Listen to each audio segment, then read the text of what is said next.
Boa noite, pessoal. Hoje vamos estar finalizando o livro de 1 Coríntios, né? Vamos meditar no capítulo 16. Capítulo curtinho, mas tem algumas lições preciosas nele que vale a pena a gente guardar no nosso coração. Antes de mais nada, vamos pedir a orientação do Espírito Santo. Senhor nosso Deus e querido Pai, estamos aqui mais uma vez reunidas no teu santo nome. E agradecemos, ó Deus, a oportunidade de podermos estar aqui em um só espírito, buscando, meu Pai, o fortalecimento da nossa alma, da nossa mente, do nosso espírito, para que possamos realizar todo o teu querer aqui nessa terra. Pai, pedimos que o Senhor venha iluminar as nossas mentes, os nossos pensamentos, fazendo com que a gente tenha facilidade de compreender a tua mensagem, que o Senhor venha se revelar para nós. Que possamos estar edificadas, meu Pai, ao ponto de estarmos realmente firmes para toda e qualquer situação que venha provar a nossa fé. E que possamos, meu Pai, inspirar muitas outras pessoas a seguirem ao Senhor. Que sejamos testemunhas vivas do Senhor aqui nessa terra. Que possamos levar a tua palavra e fortalecer a muitos, meu Pai, que estão necessitados de terem um encontro contigo. Muitos que, assim como a gente no passado, sofreu nas mãos de Satanás, eles estão sofrendo também hoje nas mãos do diabo, infelizmente vivendo as coisas desse mundo, desse século, e sem compreenderem a esperança e a salvação que só pode realmente existir no Senhor. Se o Senhor, meu Pai, nos preparar, nos capacitar, nos der os dons, as capacidades necessárias para realizarmos o teu querer, nós estamos aqui e não vamos nos negar a te satisfazer. Queremos verdadeiramente te servir de toda a nossa mente, de todo o nosso entendimento, de toda a nossa alma, de todo o nosso coração, com todas as forças que nós temos. Então, que o Senhor venha nos usar e fazer com que a nossa vida realmente seja útil para o teu reino. Assim, nós te agradecemos por essa oportunidade, te agradecemos pelas palavras deixadas escritas para nosso ensino nos dias de hoje. Te agradecemos por todos os heróis da fé que lutaram para que essas palavras chegassem até a gente agora. Te agradecemos por todas as pessoas envolvidas nesse processo. Meu Pai, te agradecemos pelo plano da salvação, pelo nosso herói maior, o Senhor Jesus. Te agradecemos porque não foi nós que morremos, mas por causa da morte dele e sua ressurreição, hoje nós temos vida. Temos muito mais a te agradecer, meu Pai, do que a te pedir, mas nós te pedimos agora, fala conosco e nos edifica. Em nome e para a glória do Senhor Jesus. Amém. E graças a Deus. Amém, povo lindo? Então vamos lá, 1 Coríntios, capítulo 16, no verso 1. A gente vai ter o seguinte: Ora, quanto à coleta que se faz para os santos, o mesmo que ordenei às igrejas da galáxia, fazei vós também.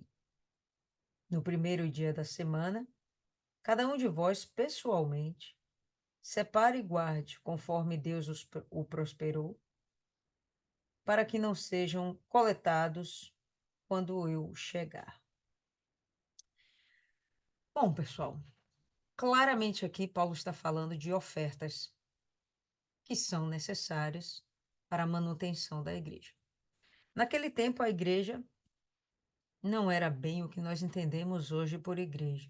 Realmente, a igreja era uma congregação, era a união de pessoas em um mesmo propósito, em um mesmo espírito, né? Pessoas que reconheceram a Jesus Cristo como Senhor e Salvador e que estavam buscando a sua santificação para alcançarem a sua salvação. Dentro disso, dentro desse conjunto de pessoas, dentro dessa coletividade, a gente vai perceber que tinha gente de todas as formas e com todos os padrões e níveis, tanto intelectuais quanto sociais. Então, tinham pessoas que eram sábias, cultas, estudadas, existiam pessoas que não eram tão estudadas assim, existia no meio deles escravos livres, existiam os abastados, existiam os necessitados. E, enfim, a igreja daquela época tinha o seguinte entendimento: nos tornamos cristãos. Tudo que é meu é de vocês também. Esse era o entendimento. E eles tinham o firme propósito de se ajudarem mutuamente. As ofertas eram usadas para não necessariamente para edificar templos, para edificar construções, mas para sustentar pessoas, né? Para manter aquela congregação que nem sempre estava reunida em um mesmo lugar, mas muitas vezes estavam dispersas em suas casas, vivendo vidas muito miseráveis. Em particular, estamos falando aqui de Jerusalém, que logo após a morte de Cristo veio sofrer uma perseguição muito grande, tanto os judeus quanto os cristãos de Jerusalém. Vieram sofrer uma perseguição muito grande. E por conta disso, provavelmente, muitos ficaram sem seus empregos, sem condição de manter as suas vidas, talvez tivessem lhes sido tomadas as suas posses. Vamos lembrar que os cristãos, eles estavam sendo rejeitados tanto pelos judeus quanto pelos romanos. Os próprios judeus, eles estavam sendo,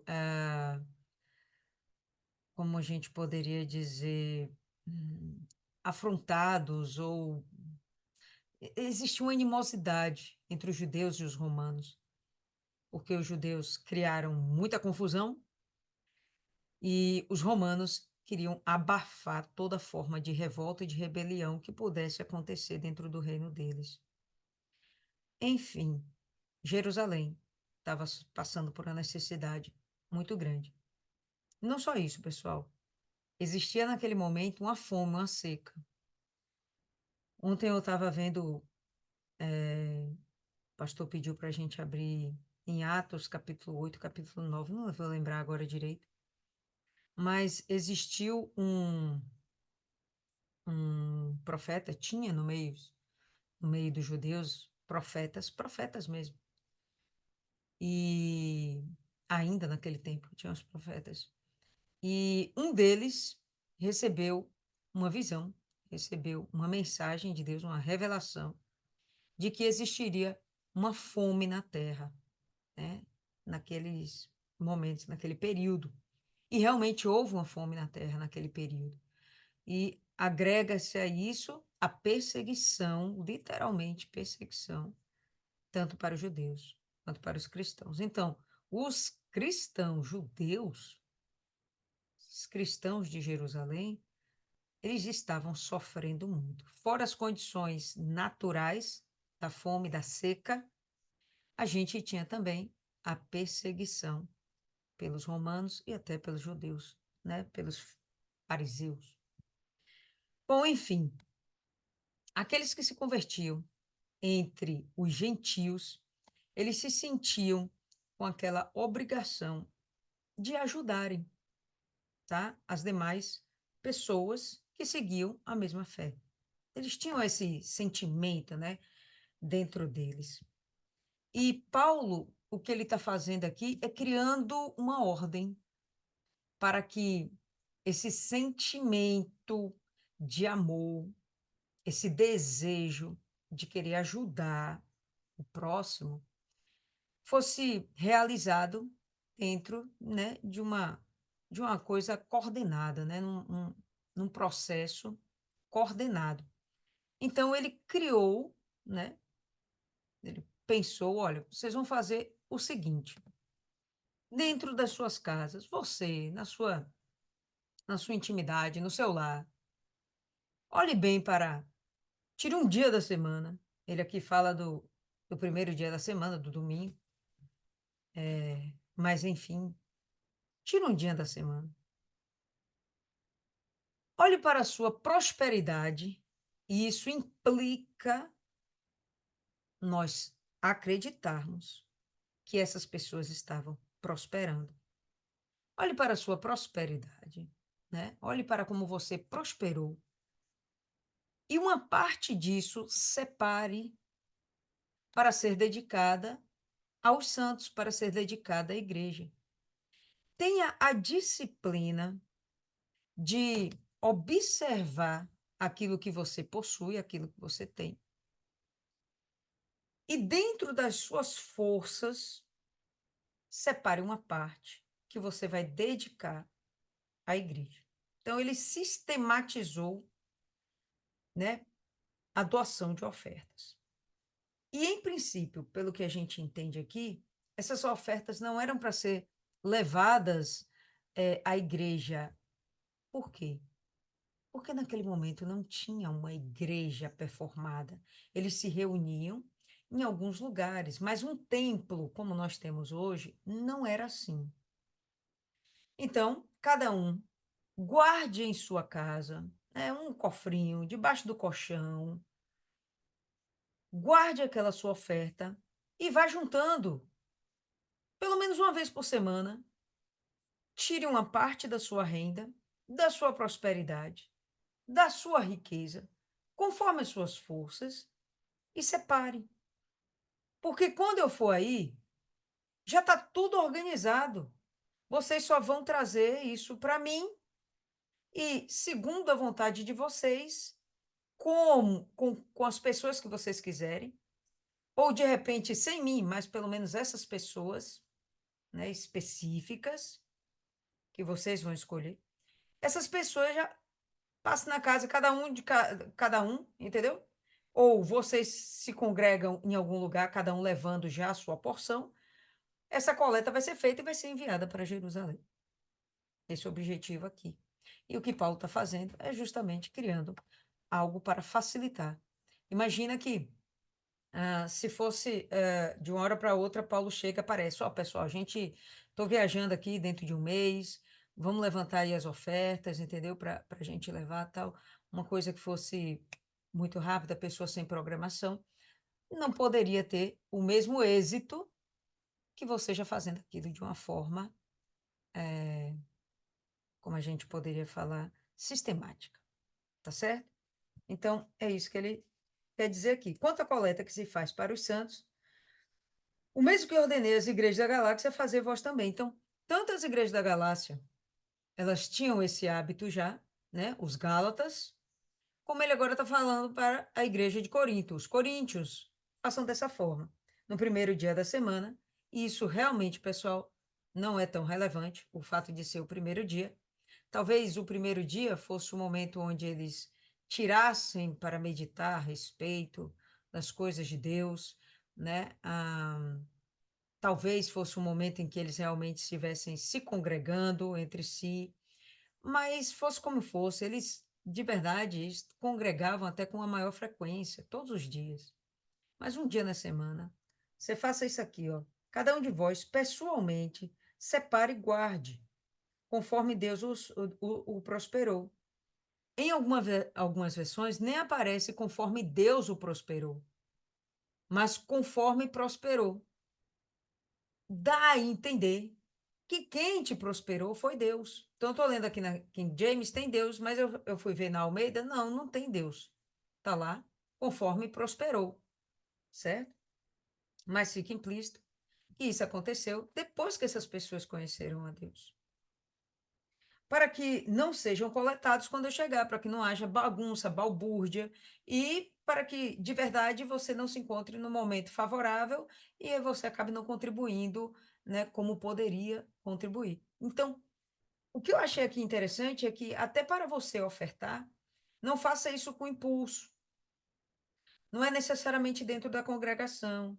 Ele está falando para você fazer isso de uma forma particular. Se prepare antes. Não é na, na, não é na emoção. Emoção, a gente pensa em que algo inesperado, espontâneo. Não é na emoção, por exemplo, de uma pregação, ou na emoção de você ver alguém necessitado do seu lado, mas com a decisão de você querer ajudar a igreja, ajudar as pessoas por amor. É uma decisão e eu vou aqui separar o meu melhor diante de tudo aquilo que Deus já me deu. Entende? Então, eu achei esse aqui bem legal. E eu confesso para vocês, é algo que, por exemplo, eu não faço. Eu não me planejo para ofertar. Mas depois de ver isso aqui, eu vou me planejar. A palavra de Deus é para isso, né, pessoal? Ensinar a gente. Então, eu normalmente não me planejava. Chegava lá e se acontecesse a oportunidade dentro da igreja, né? No momento lá, eu faria algo. Mas, pô, o que Paulo está orientando não é isso. É que você tem que se disciplinar, você tem que se organizar e você tem que fazer isso com amor. Lembrando que amor não é um dom ou um mero sentimento, é de verdade uma decisão, e nesse ponto aqui, uma decisão sacrificial, tá certo? Esse é o tipo de amor, na sua versão pode estar escrito aí também caridade, tá certo? É o tipo de amor, o amor ágape, que o próprio Deus espera que a gente venha desenvolver. Não é Deus que coloca esse amor dentro da gente. Isso nasce dentro da gente e a gente desenvolve cada um da sua forma. Tem gente que, apesar de Deus prosperar, é uma murrinha danada. Quando fala em oferta, primeiro meu, segundo meu e terceiro meu. Não pensa na congregação, não pensa na igreja, não pensa no próximo, tá? Então, isso acontece. Por que Deus, então, não faz com que essa pessoa desenvolva o amor? Porque não é assim. É uma decisão pessoal. Eu sou grata. Aconteceu comigo tantas coisas maravilhosas. Era para eu estar morta. Mas hoje eu tenho vida e não tenho mais desejo de morrer. Estava na miséria e Deus tem me acrescentado. No mínimo, eu vou fazer o mesmo por um próximo. No mínimo, eu vou fazer o mesmo por outras pessoas. Porque Deus tem feito assim para comigo e eu vou ser uma imitadora de Cristo. Estão entendendo? Eu achei isso aqui bem interessante, a ideia de você se programar, não com o que sobra, mas com aquilo que realmente você pode separar para abençoar a igreja. Verso 3. E quando eu tiver chegado, os que aprovardes por suas cartas, eu enviarei para levar a vossa liberalidade a Jerusalém. Vossa liberalidade, na sua versão pode estar um pouquinho diferente, mas a ideia, olha, eu estou fazendo isso liberalmente, eu estou fazendo isso sem pressão. Eu estou ofertando decidida a fazer algo por alguém. Hoje nós temos a instituição, temos o prédio físico, e para ter esse prédio físico, nós temos uma série de necessidades, de despesas, né, condizentes com os tempos atuais, energia, né, a próprio sistema de telefonia, sistema de comunicação, Wi-Fi, manutenção daquele templo, manutenção dos pastores e suas famílias. Então, há uma necessidade quando se institui um prédio físico, já há ali uma necessidade. Quando você levanta sobre si, ou é levantado sobre você, um líder espiritual. Ali há outra necessidade, ainda mais que aquele homem abandonou a própria vida para viver em função dos outros. Então, dentro de toda essa conjuntura atual que nós temos, no que entendemos hoje de igreja e pregação do evangelho, tudo isso que nós temos, é necessário que isso seja mantido com dinheiro. Não tem uma outra alternativa. A minha assistente estava vendo um vídeo lá no Instagram, onde uma mulher, não sei quem ela é, não sei se é uma dita pastora, não sei o que ela é, Mas, enfim, ela estava falando no vídeo que na atualidade, a igreja na atualidade devolve o dízimo errado. E não precisa tirar os 10% das suas rendas, do dinheiro que você ganha. Porque, de verdade, o dízimo no passado era 10% do seu plantio. Era o dízimo daquilo que você plantava e colhia. Então, hoje, você vai pegar essa importância e você vai comprar em alimentos e vai levar para a igreja. Você vê a mentalidade bocó da pessoa, né? O que era igreja no passado, o que era congregação, corpo de Cristo no passado, não é a mesma coisa hoje. Corpo de Cristo, não, gente. O corpo de Cristo é sempre a mesma coisa. Mas as necessidades, como templo, como instituição física e a manutenção dos servos de Deus, é diferente. A situação hoje é diferente. Então, não dá necessariamente para você acabar sustentando, por exemplo, o pastor só de feijão. Ele precisa do leite, do milho, ele precisa da soja, precisa disso, precisa daquilo, vai precisar de roupas, vai precisar disso, vai precisar de uma casa, de uma residência. Tem tantas outras coisas. E quem vai financiar isso não é você levar um punhado de alimentos, que inclusive são perecíveis. Pelo contrário, há uma orientação no passado para que você, quando fosse coletar o seu dízimo, que naquele momento era o fruto da sua colheita, quando você coletasse e não tivesse tempo hábil para entregar aquela oferta, porque senão aquilo ia se perder, ia estragar, é um produto perecível. Então, que você pegasse aquilo, vendesse por dinheiro, juntasse aquele dinheiro, e quando você fosse no local apropriado, que você entregasse aquele dinheiro, que seria a representação do seu dízimo, que poderia ser a representação de suas ofertas. Então, você vê que as pessoas, elas tentam fugir desse tema, elas tentam evitar essa conversa e elas tentam evitar, fugir de enxergar a verdade. O dinheiro é necessário dentro da igreja. O dinheiro é necessário dentro do evangelho. Ponto final. E só entende isso de verdade quem é grato pela salvação que recebeu. Quando você se torna grato, você devolver o dízimo nunca é peso e você ofertar nunca é difícil. Nunca é difícil, tá? Então, enfim, compartilhando aqui com vocês experiências, vocês de repente já podem ter ouvido isso, não se deixem levar pelas falácias desse mundo, tá? Pelo contrário, faz como Paulo falou, né? Renovai a vossa mente. Não se conformeis, não se amoldeis a esse século, ao pensamento desse mundo, tá bom? Evolua. Então, vamos lá. Enquanto eu tiver chegado aí, os que aprovardes por cartas, né? O que a igreja de Corinto aprovar, olha, então eu quero o seguinte, Paulo, você, tudo bem, a gente confia de você levar essa oferta, mas gostaríamos também que outras pessoas aqui da nossa congregação fosse representar-nos lá em Jerusalém, tudo bem? E Paulo é o primeiro a colocar isso em pauta. Por quê?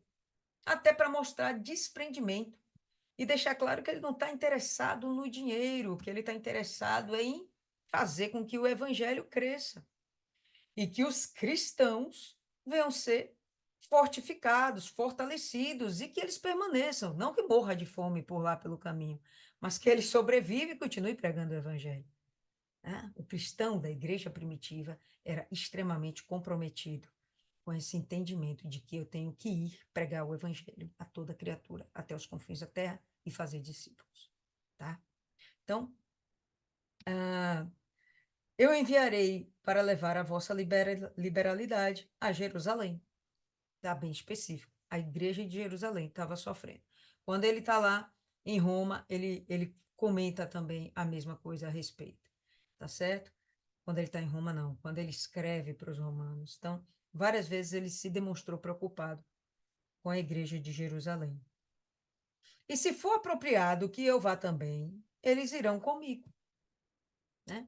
Se for apropriado, se eu puder ir, né? Então, vamos lá. Ó, a Rosa e a Isis, eles vão junto contigo, tudo bem? Tá, tudo bem. E se eu não for, faz uma carta para que, quando Rosa e Isis chegarem lá em Jerusalém, encontre o líder da igreja de lá, e ele vai ler essa carta, vai ver a recomendação, vai ver de onde está vindo essas ofertas, né? Qual o propósito, blá, blá, blá. E vai identificar de onde está vindo aquela oferta, né? Para que aquelas pessoas também reconheçam que os gentios têm ajudado, né? Vamos imaginar, vamos pensar que Jerusalém é de onde nasce realmente a igreja primitiva, é em Jerusalém. E aí se expande para os gentios. Os gentios agora estão devolvendo, sendo gratos ao trabalho dos apóstolos de Jerusalém. Ora, eu irei até vós quando eu passar pela Macedônia, porque tenho que passar pela Macedônia. Paulo tinha um propósito. De quando em quando, ele entendia que ele tinha que passar por alguns lugares para edificar igrejas já plantadas, para plantar novas igrejas. Então, ele aqui está mostrando que ele tem desejo de voltar aos Coríntios. Ele já falou isso aqui antes também. Eu tenho o desejo de estar com vocês, esperando uma oportunidade. Enquanto eu não chego aí, por favor, vão se preparando e cada um vá fazendo a sua própria coleta. Quando eu chegar por aí, vocês só vão entregar. Se eu não aparecer, vocês vão eleger alguns dos seus e vocês vão entregar para os seus e eles vão levar essa oferta para, para Jerusalém. Tá? Então, eu tenho intenção de ir até vocês. E bem pode ser que fique convosco e passe também o inverno, para que me acompanheis aonde quer que eu for. Porque eu não os verei agora pelo caminho, mas espero ficar convosco algum tempo, se o Senhor permitir. Então você percebe que ele tinha o desejo, ele tinha a intenção, mas ele nem tinha certeza. Tanto que ele finaliza aqui, se o Senhor permitir. Né? Existiam algumas situações, sempre existiam situações com Paulo, e ele não conseguia fazer planos realmente definidos, com eficácia. Então, ele contava com a colaboração dos outros servos de Deus ao redor do mundo, então. Né? O que ele está mandando aqui, depois de ter metido um monte de exortação nos coríntios, ele está dizendo, olha, vocês, eu reconheço que vocês são extremamente liberais, vocês são pessoas nota 10, apesar de vocês terem que se ajustar em um monte de coisa, mas vocês são povo de Deus. E vocês são pessoas que realmente têm amor ao próximo. Então, o que eu espero de vocês é que vocês se organizem para que a gente possa ajudar outras pessoas. Quero chegar até aí. Quero ficar com vocês, inclusive, um tempo, né? Qual a necessidade de Paulo passar um tempo com eles? Obviamente que Paulo estava querendo edificar ainda mais aquela igreja. Botar os pingos nos is. Colocar ordem naquela bagaça. Vamos dizer assim. Por quê? Porque tinha muita coisa a ser corrigida. E ali dentro da igreja dos Coríntios, existiam falsos líderes que estavam por lá. Então ele queria estar por lá e queria enviar alguém que realmente pudesse continuar fazendo um bom trabalho lá em Corinto. Enquanto isso, ele conta com a ajuda de todos aqueles que puderem ajudar. Tá? E por isso você vai perceber que ele não é capaz de abraçar o mundo e ele vai estar sempre delegando funções, delegando, né, as missões para determinados servos de Deus, conservos em Cristo, né? Então, porque eu não os verei agora pelo caminho, né? Mas espero ficar convosco algum tempo, se o Senhor permitir. Mas eu ficarei em Éfeso até o Pentecostes. Pentecostes é aquele período de 50 dias entre a Páscoa e Pentecostes, né? Existia uma faixa de tempo aí de 50 dias. Acabou a Páscoa, conta 50 dias, era comemorada a festa de Pentecostes. Então ele diz: eu vou ficar aqui em Éfeso até Pentecostes. E se ele fala assim, que vai ficar em Éfeso até Pentecostes, então tinha judeus lá no meio dos coríntios, né? Porque essa é uma linguagem que só os judeus entendem. Os gentios estavam viajando, por mais que eles estivessem aprendendo a respeito da palavra de Deus, da lei e dos profetas. Mas ainda assim, a gente pode ter certeza de que no meio daquele povo existiam judeus convertidos justamente pela linguagem que Paulo está usando, tá? Só um judeu mesmo compreenderia isso aqui com eficácia. Porque uma porta grande e eficaz é aberta para mim, e há muitos adversários. Então, pessoal, o que acontece? Dentro lá da igreja de Éfeso, dentro daquela região, né, daquele lugar, em Éfeso, Paulo achou uma oportunidade. Quando ele fala que uma porta se abriu, é porque ele conseguiu passar, penetrar, entrar, né? Então, ele teve uma facilidade para se achegar aos Éfesos.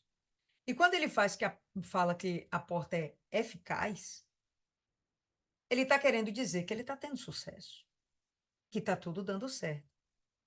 Mas que apesar de estar tudo dando certo, ele diz que existem os adversários.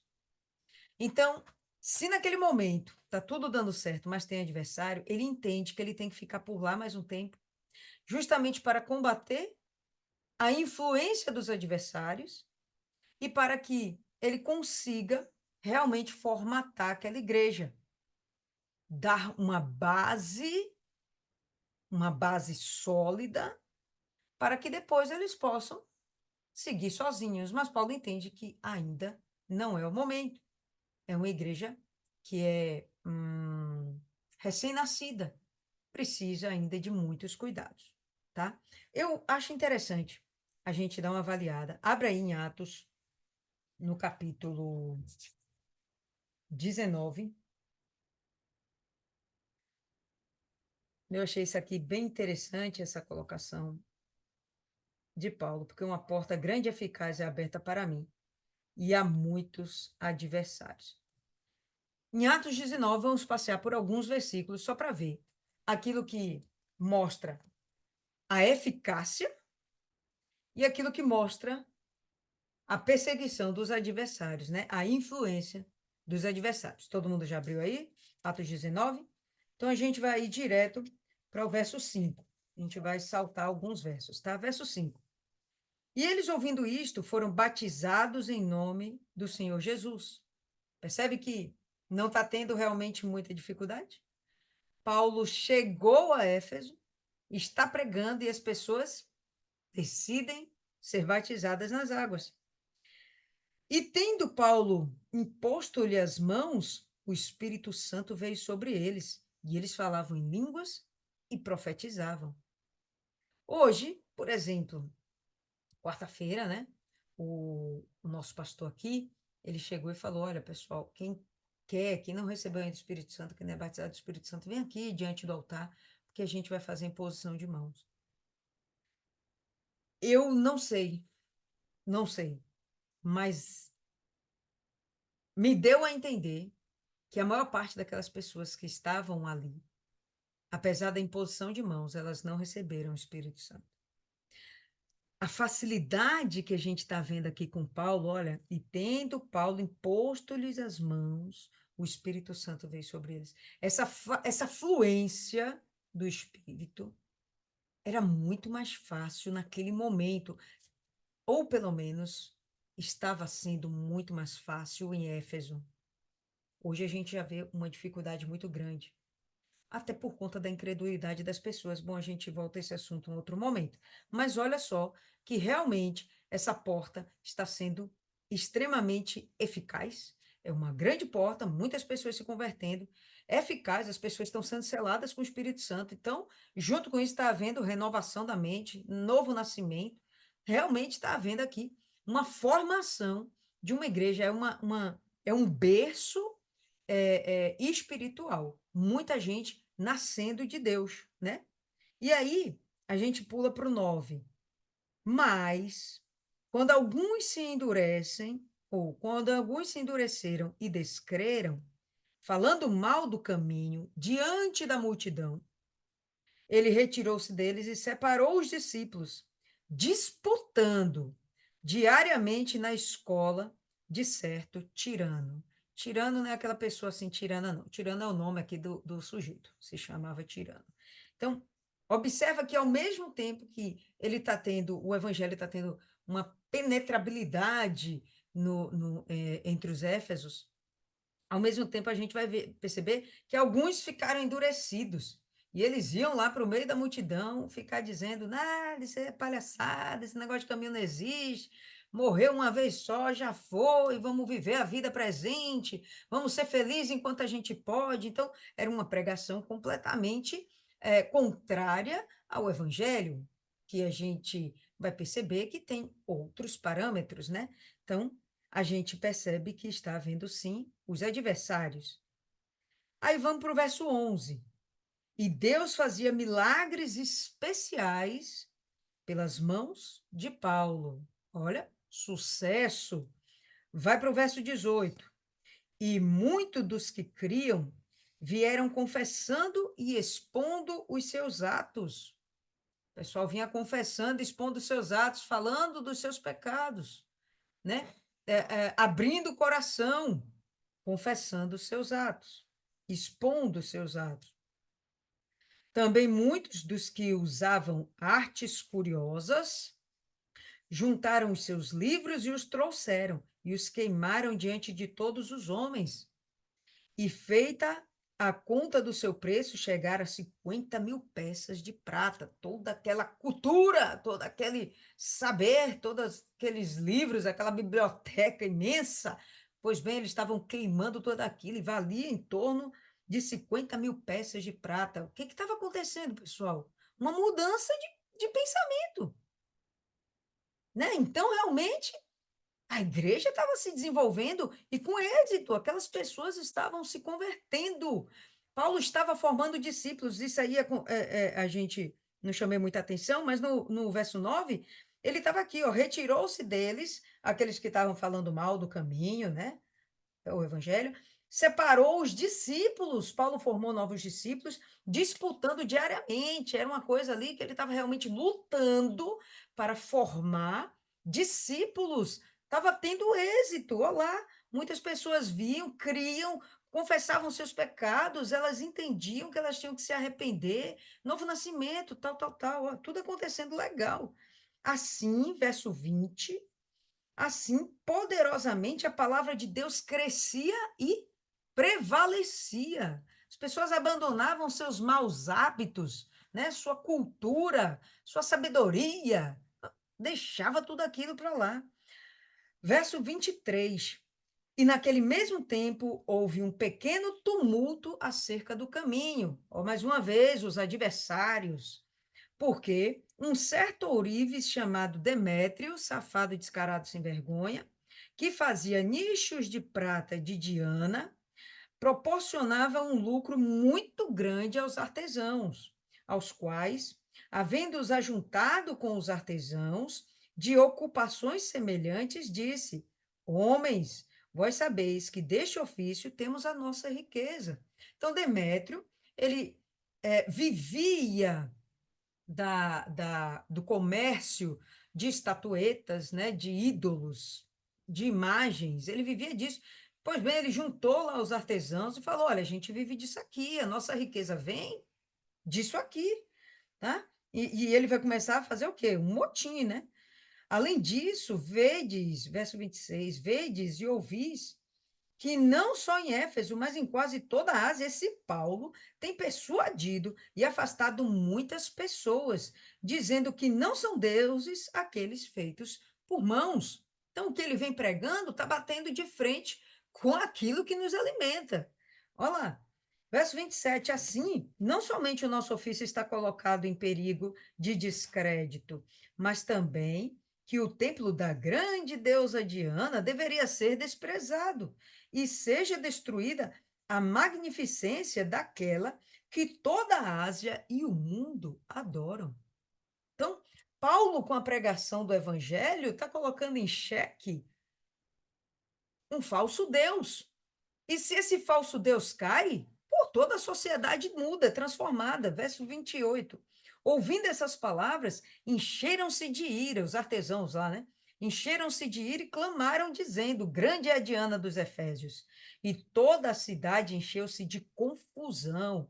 E capturando Gaio e Aristarco, homens da Macedônia, companheiros de Paulo na viagem, eles correram unânimes para o teatro e, querendo Paulo apresentar-se ao povo, os discípulos não permitiram. E alguns dos principais da Ásia, que eram seus amigos, enviaram a rogar-lhe que ele não se arriscasse a entrar no teatro, senão ele seria morto.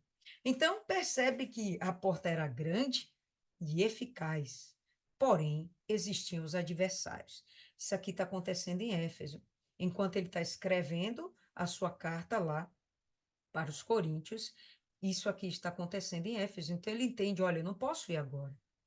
Se eu for agora, esses novos nascidos na fé, eles vão acabar temendo a multidão que se opõe ao evangelho e, de repente, eles vão morrer espiritualmente.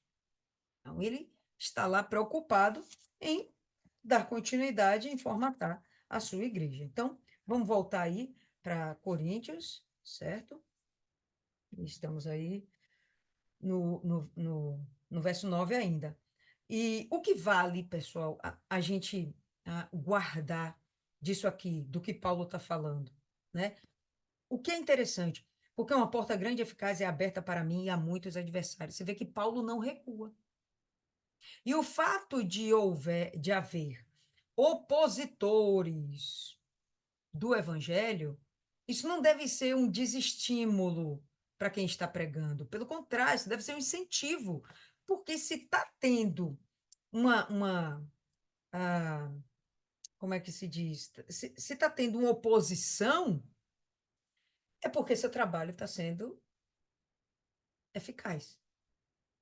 Se está havendo um levante contra você, contra seu grupo, contra a sua igreja, se há um levante contra o evangelho, ok, isso não é um problema. Aliás, é até esperado. Significa que realmente ele está fazendo efeito, está surtindo efeito. A minha pregação não está voltando vazia. O povo está se convertendo. E tem gente que vai se incomodar com isso. E, bom, azar de quem não quer, né? Enfim.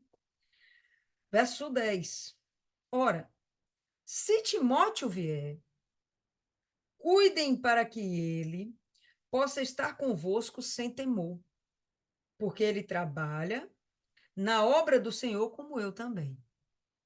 Então, Timóteo, ele acaba sendo enviado para os coríntios e Paulo está falando o seguinte: olha, cuida dele, porque ele é um menino, ele não tem muita experiência, ele não tem riquezas ou grandezas, ele é um servo de Deus como eu. Ele tem lutado pelo evangelho como eu. Cuidem dele para que ele não se sinta desestimulado, acuado. E aí, com isso, a gente vem acabar permitindo que haja uma morte espiritual nesse rapaz. E Paulo fala isso justamente por causa da juventude de Timóteo. Isso aqui é bem interessante, porque a gente vai perceber que, assim como hoje a juventude é utilizada para se levantar contra o evangelho, no passado, e hoje deveria ser assim também, a juventude tem de ser usada para pregar o evangelho. A maioria dos discípulos de Jesus, a maioria, eram meninos. Como é que a gente sabe disso? Porque muitos não eram casados. Eles eram jovens ainda, não eram homens feitos, certo? João mesmo deveria ter lá seus 16 anos, 15 anos, tanto que ele é o último a morrer no final do primeiro século, escrevendo lá Apocalipse. Então, ele durou muito tempo. Se ele já fosse um velho, até o final do primeiro século, imagina. Jesus morre aos 33 anos e as cartas só começam a ser escritas algum tempo depois. Ele morre no final do primeiro século. Vamos contar aí pelo menos uns 60, 70 anos. Se João fosse, por exemplo, um homem de 30 anos, pô, ele teria mais de 100, já teria morrido. Não, ele era um menino, era um adolescente. Timóteo é um adolescente que foi admitido dentro do evangelho para pregar. Ele é um menino que se colocou à disposição de Jesus. Quando a gente vê hoje o tráfico de drogas usa idoso, usa velho, um ou outro. Mas a massa é quem? Jovens, crianças até. Quando a gente vê movimento LGBT, o que a gente vê lá? Um monte de velho? Não, a maioria são jovens. Quando a gente vê essa molecada que está hoje na faculdade com a mentalidade comunista, anticristã, antifamília, né? Anti-amoral, boa moral e bons costumes, é o quê? É velho? Não, é menino. A energia da juventude, ela é realmente eficaz para defender pautas, bandeiras. Pois bem, a mesma energia da juventude deve ser usada na pregação do evangelho, tá? E aí a gente vai perceber aqui Paulo usando o menino, Timóteo, e ele fala, olha, quando ele chegar aí, trata ele bem, acolhe esse menino, tá? Não deixa ele intimidado. Ele vai chegar em Corinto, ele vai encontrar pessoas ricas, pessoas poderosas, que de repente essas pessoas não vão querer se submeter a ouvir a pregação de um menino. Então, Paulo prepara os coríntios para receber esse menino, dizendo que ele trabalha na obra do Senhor, como eu também. Então, ele é uma pessoa relevante dentro do evangelho, importante, deve ser considerado e não desprezado. Portanto, não deixem nenhum homem desprezá-lo, mas conduzi-o em paz, para que venha ter comigo, pois o aguardo com os irmãos. Esses irmãos podem ser, inclusive, outros, outros evangelistas, né, da época, outros apóstolos, ou até mesmo alguns dos coríntios mesmo, que fossem depois a serem enviados para Paulo, certo? Enfim, cuida desse jovem, né? Vale a pena a gente refletir a respeito disso. Devemos cuidar dos nossos jovens. Devemos. E no tocante ao nosso irmão Apolo, eu desejei grandemente que fosse até vós com os irmãos, mas a sua vontade não estava de todo para vir neste tempo, mas ele irá quando lhe for o tempo conveniente. Vamos lembrar, pessoal, o Apolo, ele já era um rapaz, um homem, aparentemente, devoto a Deus, antes de Paulo o conhecer. E quem, na verdade, acaba cuidando do Apolo, lembra? É o Áquila e a Priscila, né? Esse casal acaba cuidando de Apolo. Nesse cuidado com Apolo, Apolo se tornou um pregador top, tanto que ele ajuda Paulo a edificar a igreja de Corinto. Quando Paulo está lá em Éfeso, na Ásia, ele está preocupado com a igreja de Corinto. Ele fala: Apolo, vai lá. Você já é um cara conhecido lá. Você já sabe, você vai ser bem recebido por lá. Mas o que aparece, o que aparenta, é que Paulo, ou Apolo, não tinha, na verdade, desejo de voltar para lá. Aparenta que ele estava desagradado, com o jeito que a igreja dos coríntios estava sendo, né, estava se revelando naquele momento, com as divisões, com as contendas, né? Então, ele não queria se envolver com isso. O que me dá a entender isso aqui. Paulo insiste e ele rejeita. Não, eu vou ficar aqui com você. Vamos cuidar daqui. Vamos cuidar aqui dos Efésios. Está muito mais frutífero. E voltar para lá e ver aquela bagunça. Vai me dar até tristeza olhar para aquele povo e perceber que aquilo que a gente plantou, aquilo que a gente fez, eles se desvirtuaram tão rapidamente, né? Enfim, Apolo não quis conta. Foi uma opção, uma escolha. Vale a gente pensar aqui. Se a orientação de Paulo veio do Espírito Santo, Apolo deveria então simplesmente obedecer. Mas prova de que a pessoa, ela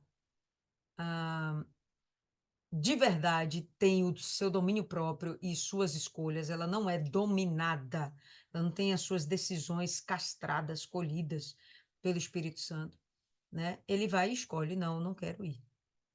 Talvez realmente tivesse sido melhor que ele fosse, mas ele chega, não, não, não, essa orientação eu não vou ceder. Não vou aqui ficar julgando se o que ele fez foi certo ou errado, só quero ponderar para que vocês entendam isso. Nem sempre as nossas decisões são necessariamente aquilo que o Espírito Santo espera da gente, tá? E não vou julgar Apolo, mas nós devemos julgar a nós mesmas e termos a consciência. O que eu estou decidindo está de acordo com a vontade do Espírito Santo ou está de acordo com a minha vontade, tá? O Apolo deve ter sofrido lá suas consequências pelas suas escolhas. Nós também sofreremos consequências pelas nossas escolhas, tá certo? Mas sejamos sempre sensíveis à voz do Espírito Santo, onde a gente vai ter mais paz, vamos ter mais sucesso. Então, no tocante ao nosso irmão Apolo, eu desejei grandemente que ele fosse até vós com os irmãos, mas a sua vontade não estava de todo para ir neste tempo. Mas ele irá quando ele for tempo conveniente, né? Quando ele sentir vontade, quando ele quiser, ele vai. Verso 13. Vigiai, estáis firmes na fé, portai-vos como homens e sede fortes. Então, aqui já é uma última orientação. Veja que Paulo, finalizando essa carta, ele falou de ofertas, ele falou do ensejo dele de ir se encontrar com eles, mas que nesse momento ele está cuidando de uma igreja que está sendo formada ainda, não é momento para ir lá, ele mostra a preocupação e a responsabilidade que ele tem com os Efésios, e agora ele dá as últimas orientações para esse povo, vigiai, permanecei firmes na fé. Sejam homens, sejam maduros e sede fortes, estejam resistentes, sejam capazes de ouvir bobagens, mas vocês não se deixarem levar por elas. Sejam capazes de sofrer o dia mal, mas não deixar a sua fé recrudescer.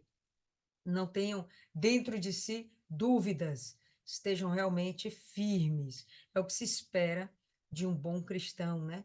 Que ele seja de fato vigilante, que ele permaneça na fé, que ele esteja maduro espiritualmente falando.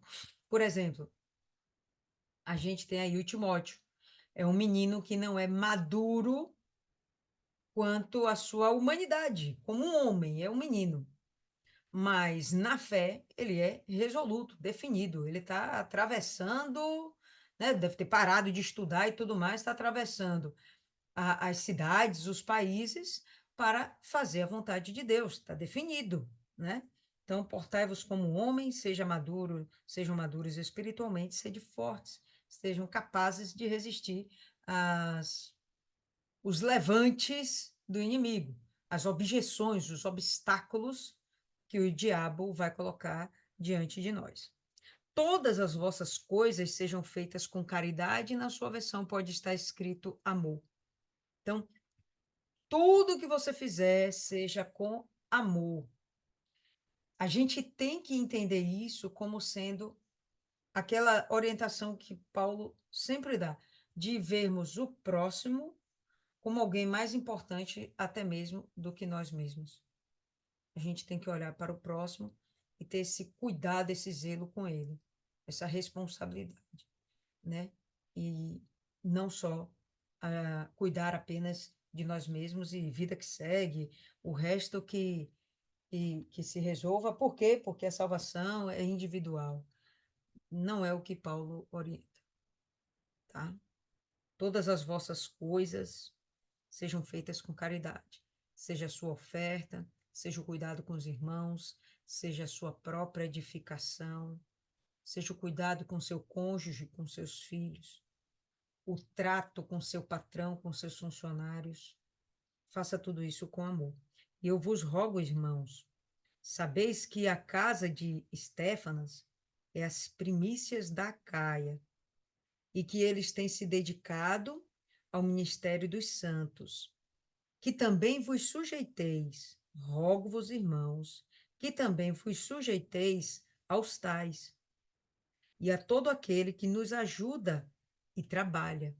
Então, Estéfanas, juntamente, a gente vai ver aqui Fortunato e Acaico, eram pessoas, servos de Deus, que estavam lá necessitando de um apoio na sua recepção.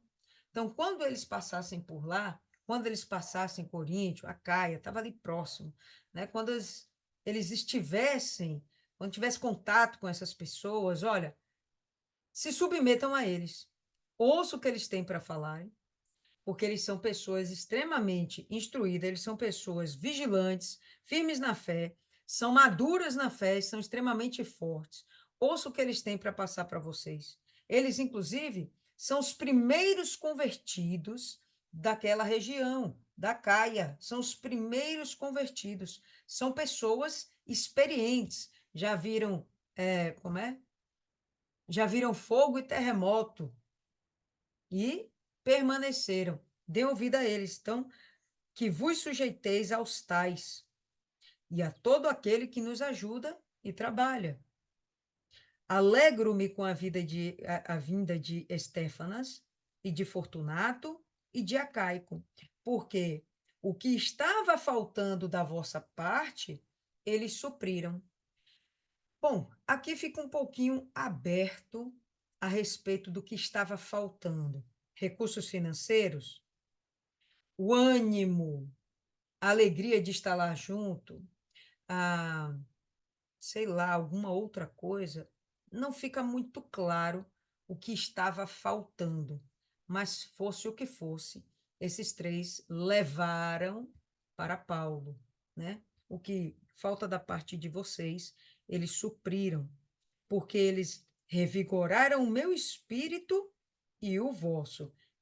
Reconhecei, pois, aos tais. Então, eles foram lá e animaram a Paulo com os seus gestos, com as suas palavras, com a sua presença, com a sua perseverança, com a permanência na fé, com a permanência no caminho, sem virar para a esquerda ou para a direita. Reconhecei, pois, aos tais. As igrejas da Ásia vos saúdam. Áquila e Priscila vos saúdam. Priscila não, Prisca, me perdoe. Áquila e Prisca vos saúdam muito no Senhor, com a igreja que está em sua casa. Todos os irmãos vos saúdam, cumprimentai-vos uns aos outros com o ósculo santo, né? O beijo santo. Ósculo, a mesma coisa que beijo. Saudações da minha própria mão, do meu próprio punho, de Paulo. Então, Paulo dá a entender que essa carta aqui, pelo menos as saudações, foi ele mesmo que escreveu de próprio punho, querendo dar uma valorizada na mensagem. Nós vimos que a carta de Romanos não foi ele que escreveu de próprio punho, se não me engano, foi Tércio, né? e provavelmente por causa de alguma deficiência visual de Paulo naquele momento. Mas aqui, Paulo deixa claro, ele quer valorizar essa mensagem. Olha, estou escrevendo de próprio punho, tá certo? Essa mensagem para vocês. Saudações. Então, todos aqueles que estão aqui na Ásia, as igrejas da Ásia, eles estão preocupados com vocês e, e eles se sentem responsáveis, ocupados também por vocês, com vocês, certo? Então, eles vos saúdam. Se algum homem não ama o Senhor Jesus Cristo, seja anátema, né? Seja amaldiçoado. E aí ele fala, Maranata. Maranata é uma expressão que ninguém sabe direito qual é o significado, mas o mais provável é que seja vem, Senhor. Né? Então, aquele que não ama Cristo, que ele seja amaldiçoado, aquele que rejeitou, aquele que desprezou, tipo Demétrio lá em Éfeso, né? Tipo outros que estavam lá levando um outro evangelho, discordando de Paulo, lá mesmo no meio dos coríntios, né? Então, que eles sejam amaldiçoados. Vem, Senhor Jesus. A graça do Senhor Jesus Cristo seja convosco.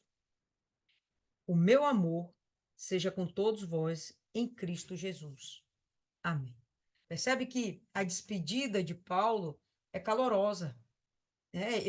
Ele quer realmente deixar claro que ele ama os coríntios, não é a primeira vez que ele fala, ele finaliza falando isso. Ele realmente tem amor, ele tem carinho como um pai a um filho. Ele, ele entende que aquelas pessoas são crias, né? São filhos espirituais dele. Então ele tem amor, ele tem uma preocupação, ele tem uma responsabilidade com essas pessoas, com essa igreja. Ele quer deixar isso claro e ele ainda fala: estou escrevendo isso aqui de próprio punho, enquanto eu não posso ir até vocês. Mas espero que, se o Senhor permitir, em breve eu esteja com vocês. E assim, pessoal, nós terminamos esse capítulo e esse livro. Gostaria de ouvir vocês. Vocês têm algo a acrescentar? E aí, quem começa? Alguém? Fala alguma coisa? Ninguém levanta a mão? Então tá bom, vamos lá. Martiane, Vocês estão me ouvindo? perfeitamente. Então, me chama a atenção o fato de eles juntarem, né, as ofertas. Eu achei isso muito interessante. Confesso que eu não tenho esse costume de juntar tudo, né, e levar. Normalmente, eu separo e aí, num dado momento, assim, surge no meu coração, eu vou dar. E aí eu dou, tipo, não me importando com o valor, entendeu? Mas também não tenho uma mania de fazer provas de fé, tipo, bem que você tem fé de tanto e tal. Não, não faço isso, entendeu? Eu acho que aí já é algo que não tá surgindo de você, entendeu? Da sua disposição. Foi alguém que indiretamente impôs, né? Sugeriu, e aí você foi na onda, entendeu? Eu não acho que isso seja algo voluntário. Não acho que isso seja de todo o coração. Mas quem faz isso não tem não é uma crítica, entendeu? Cada um tem sua fé, mas a minha não é essa, entendeu? É, Bom, eu vou dar um exemplo, né? Para algumas das meninas aqui do grupo, sabem, né, que infelizmente no ano passado, foi no retrasado, fez um ano, né, que lá em casa alagou, enfim, eu tive aquela necessidade, pedi ajuda, colaboração, né, de alguns de vocês. E aí, quando eu fui me reestruturando, né, me restabilizando financeiramente, eu não deixei de dar as minhas ofertas, de fazer minhas doações, e Deus, ele foi me abençoando, né? Hoje eu posso testemunhar que Deus me deu condição que eu nem imaginava que eu tinha, mas consegui restituir tudo, tudo que foi perdido, né? E hoje, graças a Deus, estava precisando também de algo aqui na igreja e acabou que eu juntei com algumas obreiras e a gente doou hoje, né? Mas, enfim, isso mostra que aquela questão, né, de não ter apego. Quanto mais a gente é dado às coisas de Deus, Deus ele nos retribui, né? Eu penso assim, se eu não tivesse me doado, com certeza hoje eu estaria numa situação terrível, não teria conseguido ter reconquistado, né, as coisas que foram perdidas. E voltando aqui, outro ponto interessante que me chamou a atenção foi acerca de Apolo, né? Eu não sei por quê, mas eu acabei lembrando de Pedro, né? Quando o Senhor Jesus falou que ele seria levado para lugares que ele não queria ir. E aqui, na verdade, a gente vê totalmente o contrário, né? A gente vê Apolo se recusando a ir a um lugar que ele foi convidado a ir. E eu posso estar muito, muito enganada, mas eu tenho para mim que a Bíblia não fala mais do nome de Apolo, né, nos demais livros. Fala de Tito, enfim, fala até de outras pessoas com outros nomes diferentes, mas eu não me recordo de falar mais do nome de Apolo, né? E eu percebi também que ele recebeu uma chamada. Ele recebeu uma chamada. Quando fala assim no versículo 12, né, que fala assim acerca do irmão Apolo, roguei-lhe muito que fosse com os irmãos ter convosco, mas na verdade não teve vontade de ir agora. Irá, porém, quando se lhe oferecer boa ocasião. E logo em seguida, no versículo 13 ele fala assim: vigiai, estáis firmes na fé, portai-vos varonilmente e fortalecei-vos todas as coisas, as vossas coisas sejam feitas com amor. E aí a gente vai e para e pensa: será que Apolo ele estava agindo com amor, né? Ou, enfim, né? A gente percebe assim que ele recebeu indiretamente uma chamada. É aquela coisa, né? E quem nunca passou por isso, né? De alguém vir falar, nos dar um alerta assim, fulano. E aí, como é que você tá? Você tá na fé? Ó, vigia, viu? Tal. E aí, de repente, não, tô bem, tá de boa. E de repente, aquela pessoa vai lá e fala com outras pessoas. Então, pessoal, vigia, viu? Né? Então, é como se ele tivesse recebido indiretamente, né, um start assim, né, pessoal, vigie, pessoal. E eu achei isso muito interessante também. E outra coisa que me chamou a atenção, deixa eu ver onde foi.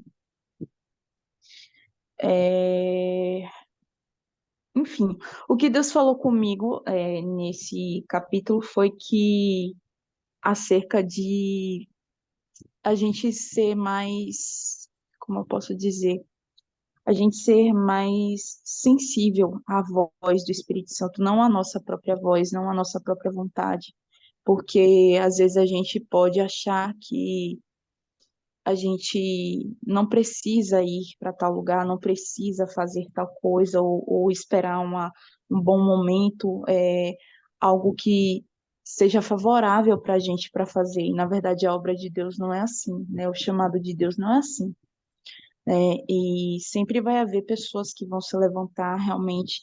E Paulo ele mostrou que a gente tem que ter bom ânimo e não desistir, né? Vão ser muitos os inimigos, né? E nós também temos os nossos próprios inimigos internos que são dentro de nós, né? Que é o nosso coração e a nossa própria vontade. A gente tem que lutar contra isso todos os dias. E foi isso que me chamou bastante atenção, que eu queria acrescentar. Bacana, Martiane. Muito bacana mesmo. Deixa eu ver aqui. Isis?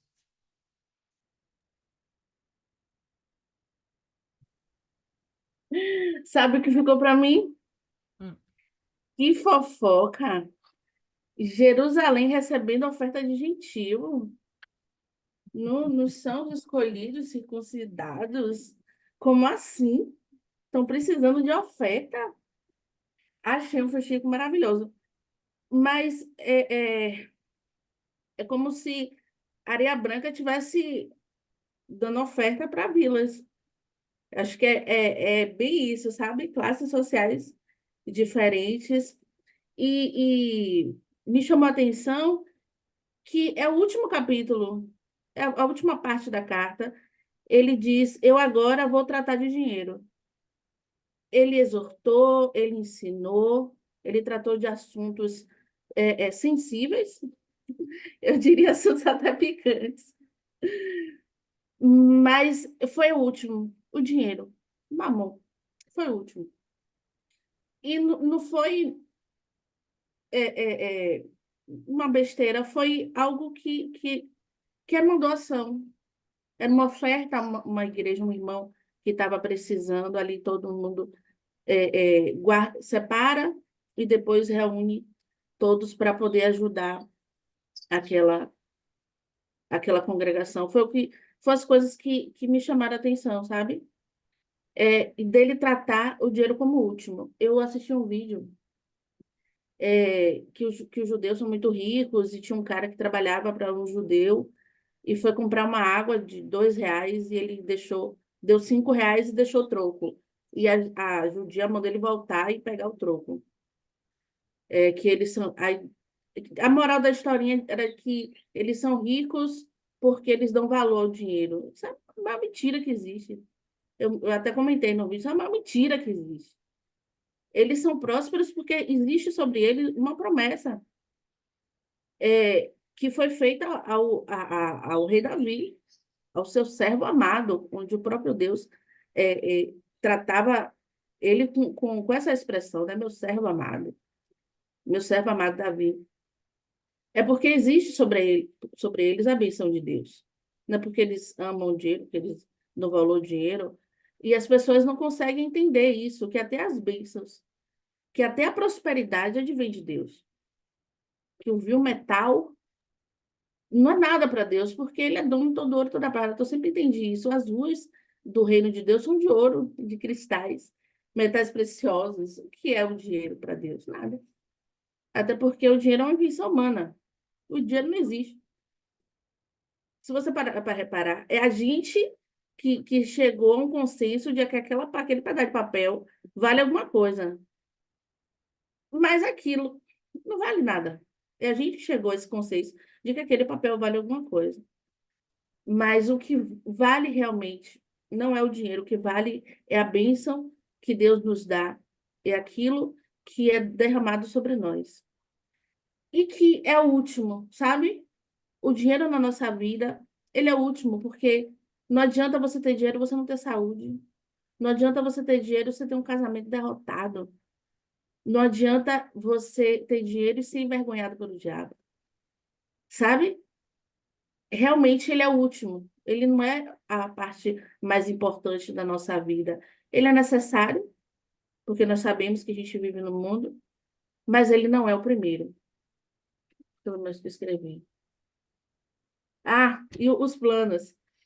Eu achei engraçado que Paulo disse, se Deus permitir, se for da vontade de Deus, se for dos planos dele, porque é assim que a gente deve fazer planos. Eu vi em algum lugar que a gente faz planos e Deus ri. Deus ri porque ele conhece o presente e o passado, ele sabe, os planos dele são melhores do que os nossos. A gente só tem uma fração da realidade e Deus tem a maior compreensão e ele sabe o que é melhor para a gente. E Paulo entende que se for realmente da vontade de Deus, ele volta à cidade, mas se não for da vontade de Deus, está ali a carta. A questão do separar. Eu não sei não sei se ele está falando só de ofertas, mas eu aprendi que é tudo que me vem à mão. Não é só meu salário. É R$ 2, é 2 centavos. E eu tenho uma conta que eu faço isso. Todo dia. O que entrou, eu vou juntando ali naquela conta. E aí, quando estou lá na igreja, eu passo cartão, eu faço Pix, o que for, então eu transformo em dinheiro. Porque eu sou essa pessoa que faço conta, eu sempre tento melhorar. Estou melhorando, mas eu sou aquela pessoa que faz as contas, que compra um produto para vender. Eu faço tem um nome para isso. Eu mensuro o que vai ser o meu lucro e eu já vejo o que vai ser o dízimo. Nem vendi. Eu não vendi, eu só comprei o produto. Fiz a estimativa do lucro, já sei quanto eu vou tirar de dízimo. Faço questão de ser o primeiro, antes de tirar o valor do produto. Já tiro o dízimo, já separo, sabendo que eu vou vender. E que eu não venda, o que eu venda, já tá separado. Mas a fé de que vai vender, porque eu já separei o dízimo. E essa semana eu estava preocupada. Eu não lembro o que eu tinha que pagar. Mas eu orei, baixei a cabeça do meu Senhor. O Senhor disse para fazer prova de ti. Eu sou dizimista. Não é possível. Em coisa de, sabe, de segundos, resolveu. E meu Deus, será que foi falta de fé? Será que eu não tive fé para perseverar, para entender que o Senhor entrar com providência? Mas eu disse, meu Deus, o Senhor sabe que eu sou humana, que minha carne é fraca, minha carne é fraquíssima. Eu sou um pouquinho ansiosa e, sabe? Sou para fazer prova do Senhor. E entrei com oração, porque eu achei que não ia dar certo, mas deu. E no final, dá tudo certo. E Paulo sabe disso. Mesmo que não seja dos planos de Deus que ele vá, no final vai dar tudo certo. A igreja vai estar bem, as ofertas vão chegar onde tem que chegar, e seja feita a vontade de Deus. Bacana. Agora você falou aí que dízimo de R$ 2 é 2 centavos, é 20 centavos, viu? Deixa esse lá. Deixa eu ver aqui, Viviane. A gente ainda tem 4 minutinhos aí.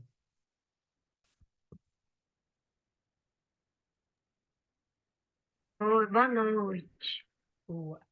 Gente, eu tenho para poder falar hoje. As meninas até já fizeram, já se pronunciaram, né, sobre essa carta de Paulo, que chama muita atenção. Esse da oferta, realmente nunca tinha me atentado para isso, né, essa escrita, né, dele, a fala dele sobre as ofertas. É muito interessante isso, que eu também nunca pensei em me organizar para poder fazer, né? Eu nunca pensei nisso, mas vamos é, nos atentar para isso, né, dona Lívia? E também ele fala também sobre a pregação do evangelho, né? Que a gente tem que estar sempre disposto para poder fazer o ID, né?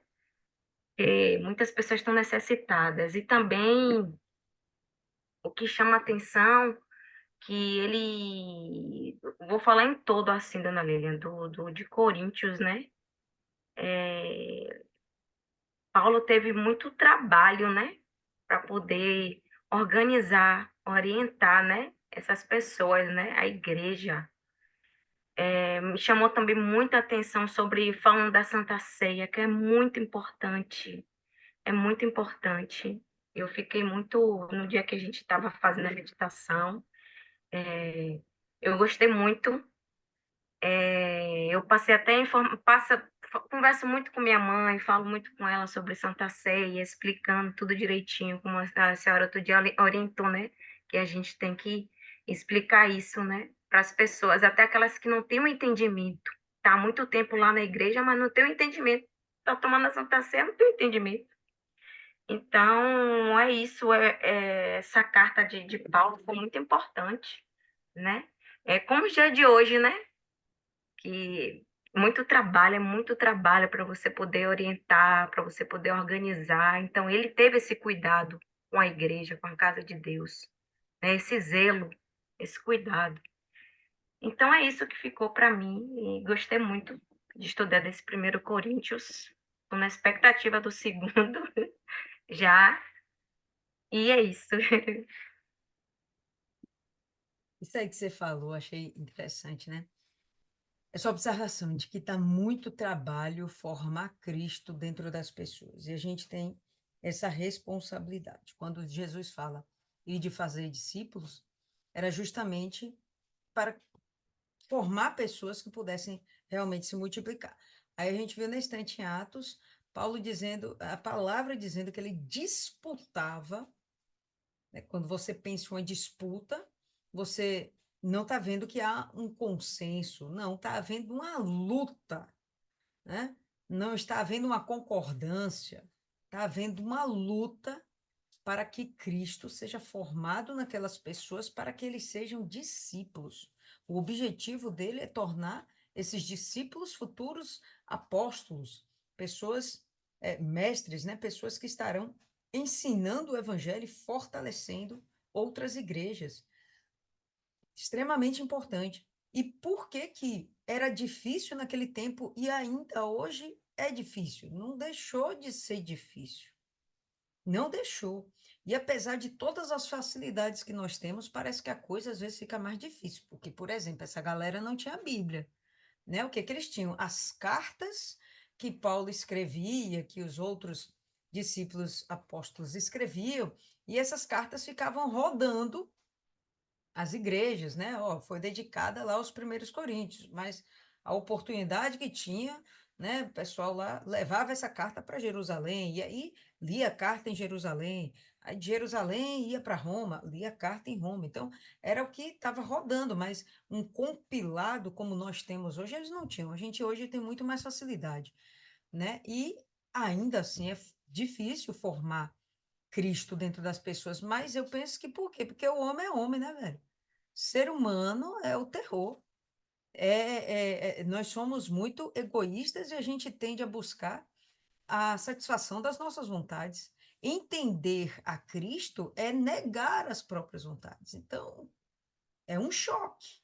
Carne fraquinha. É um choque.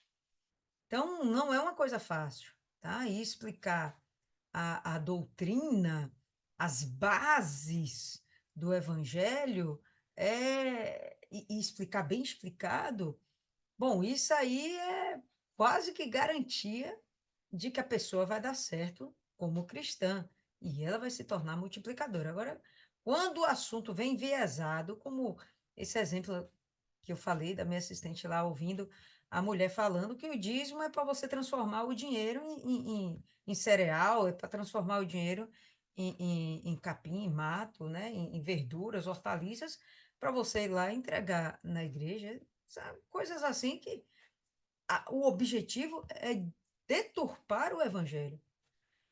Não vejo aqui Paulo falando de dízimo, eu estou entendendo que ele está falando realmente de ofertas, tá? Então, o dízimo é uma coisa, a oferta é outra. E eu entendo que ele está falando das ofertas que não serão usadas para edificação da sua própria igreja, vão ser usadas para a edificação do corpo de Cristo. E, de fato, é o que a gente observa ah, na nossa rotina hoje, né? O dízimo é para a manutenção do templo, da casa de Deus, como está escrito lá em Malaquias, né?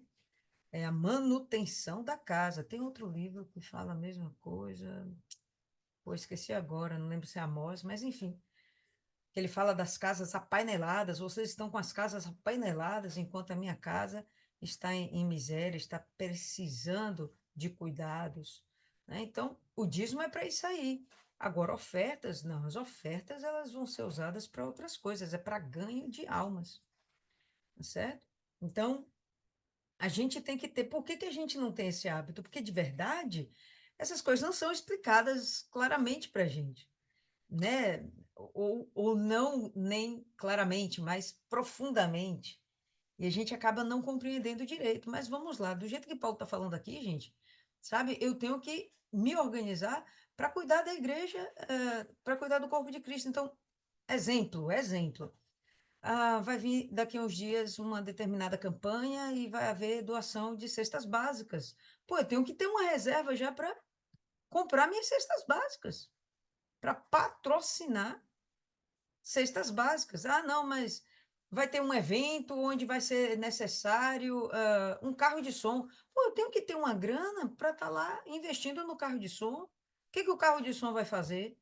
Promover aquele evento? Promover a palavra de Deus? Entendeu? Ah, vai ter um evento, ou melhor, até, ah, eu vou ter um encontro, né, com o meu colega de trabalho, ele não tem uma Bíblia, vou providenciar, deixar aqui reservado uma grana, eu vou comprar uma Bíblia para dar de presente para o meu colega.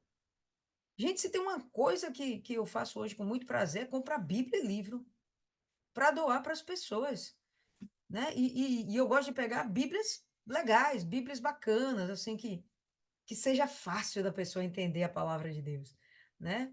É, por exemplo, aqui, eu não compraria, por exemplo, uma Bíblia dessa. Pequenininha, prática, básica, mas, gente, a letra disso aqui é absurda de pequena. Então, de verdade, a depender da pessoa para quem eu for dar, ela nunca vai ler isso aqui porque ela não vai conseguir enxergar, entende? Então, eu prefiro investir em algo que realmente vá funcionar, que seja eficaz, que seja uma porta larga e eficaz para aquela pessoa. Então, eu faço isso hoje com muito prazer. Eu, às vezes, entro no Mercado Livre, procuro algumas promoções e compro 5, 10, 15 Bíblias, eu deixo. Vou fazer uma viagem, o que eu faço? Eu levo na mala 3, 5 Bíblias, porque a depender da situação, já teve momentos de a gente estar na estrada, viajar de carro, e a gente encontrar pessoas no meio da rua, parar num posto para abastecer, ver aquela pessoa cabisbaixa, eu tirar a Bíblia de dentro da sacola. Ô, meu amigo, tal, dá a palavra, entregar a Bíblia, sabe? Então, é uma forma também de evangelização. E você tem que prever esse tipo de despesa, porque isso demonstra, do jeito que Paulo está falando aqui, gente, dessa forma sistemática, é como se você tivesse manifestando o seu amor sistematicamente, de uma forma planejada. Você está definindo, eu amo tanto o meu próximo, seja lá quem for o próximo, que eu vou reservar isso aqui para isso aqui. Ah, outras coisas, muitas outras coisas você pode fazer pelas pessoas, entendeu? E que vai necessitar de finanças, vai necessitar de dinheiro. Não vou nem usar a palavra bonitinha, que vai precisar de dinheiro para você patrocinar Cristo dentro daquela pessoa, na vida dela, né? Você vê uma pessoa que está com problema de saúde, você vai lá e compra o remédio. Pô, quantas vezes, de repente, você também já fez a mesma coisa? Você foi lá e comprou o remédio e levou para a pessoa, entendeu? Pô, é uma ajuda, você tem que ter uma prevenção para essas coisas. Eu acho que a maneira como o Paulo colocou, eu sempre fiz esses níveis de ofertas, mas não de forma sistemática, como o Paulo fala agora.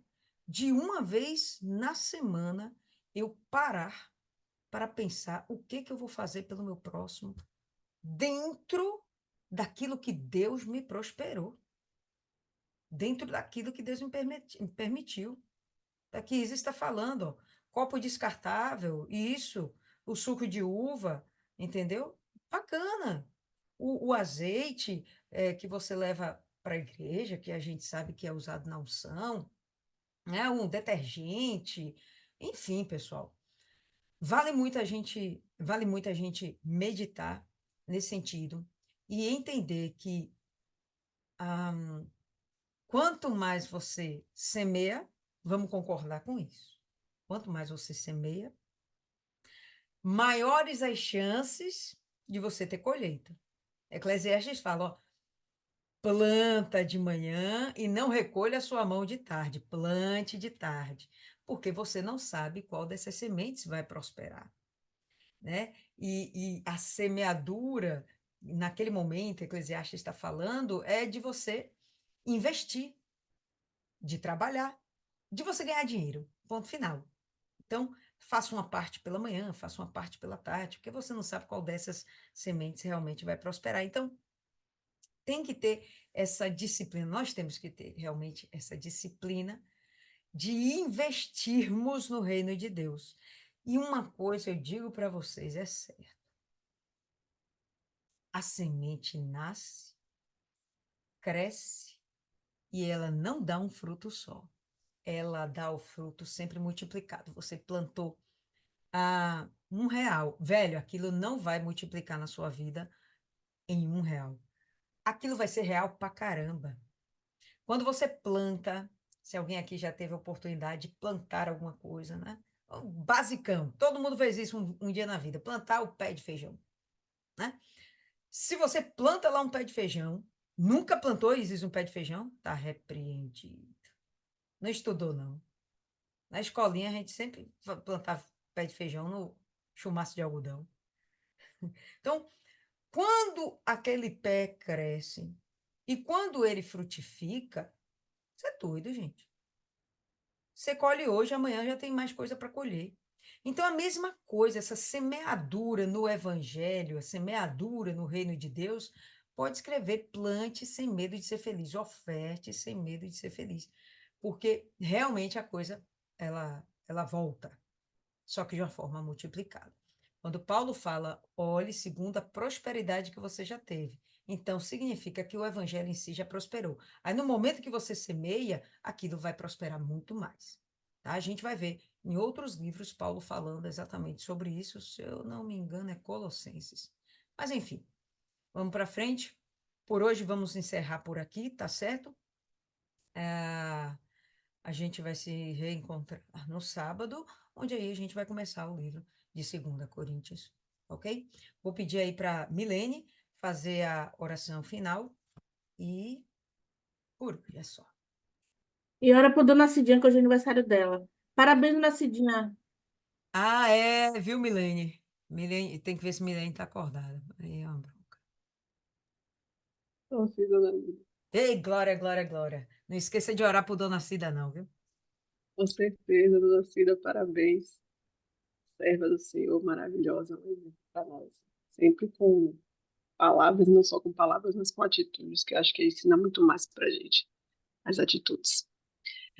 Senhor, meu Deus e meu Pai, te agradecemos pelo privilégio de estar, meu Pai, reunidos no verdadeiro sacrifício, meu Pai, que é a expressão do amor, o amor sacrificial, meu Pai, o seu amor por nós, e que nós temos, meu Deus, o dever de expressar também no nosso dia a dia, sacrificando, seja o sono, seja o que for, meu Pai, o que for necessário para que a gente consiga ter mais do Senhor, para que a gente desenvolva mais intimidade do Senhor, com o Senhor, que a gente possa aprender mais da Tua palavra, meu Pai, e que possa dar isso para os que estão ao nosso redor. E são muitos os necessitados, meu Deus, são muitos o que precisam, mas não aceitam, Senhor, que a solução, a salvação, a transformação da vida deles está ali, diante dos olhos, num simples reconhecimento, num simples arrependimento. Falar, né, como simples, como se fosse simples, mas é porque o Senhor é tão maravilhoso que tudo que façamos para estar mais com o Senhor, para manter a nossa relação com o Senhor, é uma preciosidade que acaba sendo simples, seja, não é nem simples, é natural, meu Pai. E esse natural é quando a gente realmente sacrifica para estar com o Senhor. E eu te peço, meu Pai, que em nome do Senhor Jesus, cada vez mais, meu Deus, possamos ser usadas pelo Senhor, porque eles são muitos os sofridos, meu Pai. E a gente às vezes olha e não sabe como ajudar, porque parece que as palavras não alcançam, as atitudes de solidariedade, de até mesmo financeiramente, porque o Senhor nos prospera para isso. Porque a gente também possa estar ajudando, e às vezes também, meu Pai, parece que não está surtindo efeito, mas que a gente não olhe, meu Pai, para o fruto daquele momento, mas que a gente creia que está sendo plantada uma semente poderosa que vai frutificar, mesmo que a gente não veja, meu Pai, mas pela fé. A gente crê que vai dar frutos, meu Pai, seja na nossa casa, seja no trabalho, seja onde o Senhor colocar, meu Deus, almas para a gente estar cuidando, que a gente seja o Senhor, meu Pai, e que transformação de mente aconteça, meu Deus, conversão aconteça, e que cada vez mais, meu Deus, possamos estar gerando o Senhor, mesmo que seja só na semente, mas crendo que vai se transformar, meu Pai, em outros Cristos para ganhar mais outras almas, meu Deus.